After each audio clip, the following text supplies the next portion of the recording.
The silent hunters, how owls fly without making a sound. Owls are mysterious creatures that have captivated humans for centuries. With their large, expressive eyes in silent flight, they have become a symbol of wisdom and stealth.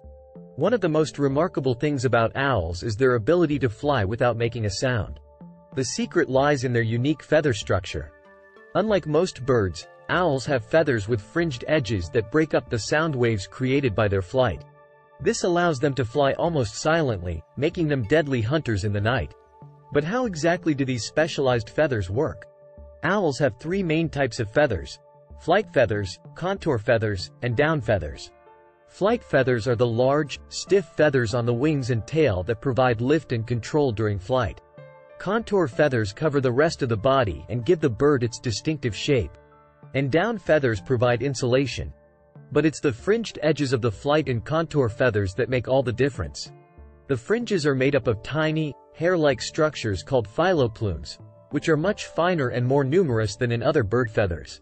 As the owl flies, the fringes disrupt the sound waves created by the movement of the feathers through the air, effectively muffling the noise. This allows the owl to fly silently and sneak up on prey without being heard. Owls have evolved this adaptation to be successful nocturnal hunters, as their prey is often small and difficult to catch. They rely on their excellent hearing and vision to locate their prey in the dark, and their silent flight to get close enough to catch it. So the next time you hear the hoot of an owl in the night, remember that these birds are not just wise, but also deadly hunters who have mastered the art of silent flight. Thank you for watching.